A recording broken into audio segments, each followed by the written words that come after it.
Pasteur Bekmes, bonsoir.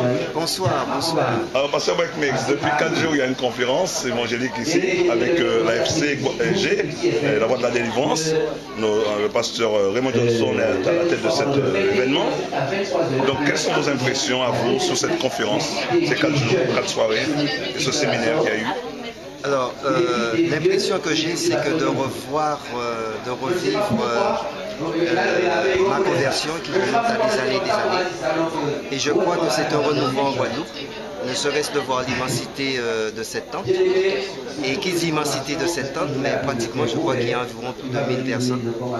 Donc, l'évangile est vraiment prêché, et particulièrement dans une période carnavalesque. Et je vois que le monde, les Guadeloupéens se sont déplacés pour entendre l'évangile. Et c'est une joie immense, n'est-ce pas, dans mon cœur. Donc voilà, les résultats qu'il y a eu ici, vous êtes au courant au niveau de salut des âmes? Est-ce qu'il y a eu vraiment une percée?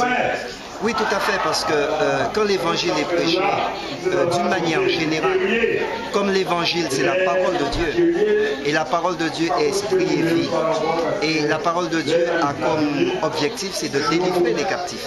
Et il y a des gens qui sont liés, il y a des gens qui sont captifs, et les gens, n'est-ce pas, ont été touchés par cette parole, et les gens sont venus. Et je bénis le Seigneur, chaque fois, nous avons toujours vu du monde qui est venu, et les gens se sont donnés au Seigneur. Il y a eu Tony Anthony de l'Angleterre qui est parmi nous pour cette conférence. Est-ce que son message vous a particulièrement touché de point de vue? Oui, tout à fait. Son message m'a particulièrement touché parce que c'est un homme qui parle aussi de son vécu. Et son vécu, dans un premier temps, a été chaotique. Parce qu'il a parlé qu'il était en prison, il a parlé d'un certain nombre de choses, etc. Ce qui pourrait peut-être, beaucoup pourraient s'identifier à son cas. Mais ce qui est extraordinaire, c'est que Dieu l'a tendu la main. Et ça a été tout le message en fait, hein, c'est un Dieu de grâce et que quelle que soit la vie que nous avons dans le passé, quels que soient, je dirais, les liens que nous avons, eh bien, nous pouvons pleinement, n'est-ce pas, nous tourner vers ce Dieu puissant qui est capable de nous délivrer de tous les chaînes. Aujourd'hui, c'est vrai que nous entendons parler de la violence, nous entendons parler, je dirais, de la drogue, nous entendons parler d'un domaine qui est très important, qui prend de l'ampleur sur le plan planétaire. C'est le problème au niveau du sexe, la pornographie, tout ce qui concerne les dérèglements sexuels. Donc, je crois que c'était vraiment à l'ordre du jour. Et ce que nous avons entendu était quelque part l'actualité, n'est-ce pas, sous le regard, n'est-ce pas, de la parole de Dieu. Tout à fait. Donc, pasteur Bekmes, vous êtes pasteur de l'église du Renouveau à Petit-Pérou. Dites-moi, est-ce qu'en droit de l'eau, il n'y a pas des hommes, des personnes qui ont eu des expériences chaotiques dans leur vie, qui peuvent porter un témoignage aussi percutant, aussi puissant que le témoignage du frère Tony Anthony? Ah oui, tout à fait, il y en a beaucoup, ne serait-ce que celui qui est devant vous.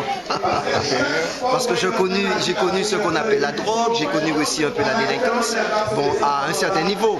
Mais il y a d'autres qui ont connu plus en profondeur. Bon, je connais un ami frère, et aujourd'hui il est pasteur, donc c'est Emmanuel Vainqueur. Et je sais aussi qui ressemble quelque part, parce que quand j'ai écouté le témoignage de Tony, j'ai pensé beaucoup à lui, parce que cet homme disait que c'était en prison qu'il a rencontré, n'est-ce pas, Dieu. Donc il était vraiment barricadé, mais en fait il était libéré, il a rencontré Dieu. Et je pense que c'est à mon ami Emmanuel, qui fait aussi un travail colossal, mais il y en a d'autres, hein. Justement, il y en a d'autres. Justement, Pasteur Bekmes, ici nous avons le chapiteau de la Caravane de l'Espoir, qui est un projet d'une association appelée Vainqueur Ministère. Cette association a pour but d'aller au secours des personnes en situation d'addiction. Le travail de ce stand-là, sur cet événement, quelles sont vos impressions sur le travail de ce stand? Alors, donc c'est très clair déjà que le nom est très significatif, hein. Caravane de l'Espoir. Et d'après ce que nous avons pu entendre tout à l'heure, parmi toutes les stands, s'il y a vraiment un endroit où les gens viennent, d'ailleurs je suis dedans là, en ce moment, et je me rends compte qu'il y a du monde. Il y a du monde qui s'intéresse. Pourquoi? Caravane de l'Espoir, eh bien, ça fait penser aussi à des gens, comme je disais tout à l'heure, qui avaient une vie chaotique, qui avaient une vie qui était problème, qui avaient une vie vraiment qui était pratiquement, je dirais, délaissée. C'était terminé pour eux. mais il y a de l'espoir. Alors donc, beaucoup de personnes aujourd'hui en Guadeloupe et encore au-delà de la Guadeloupe sont dans cette situation. Donc, le désespoir, n'est-ce pas, envahit les cœurs. Donc, c'est tout à fait normal que les gens viennent, n'est-ce pas, caravane de l'espoir. Donc, c'est très significatif. Donc, vous pouvez le dire avec nous, non à la drogue. Non à la drogue.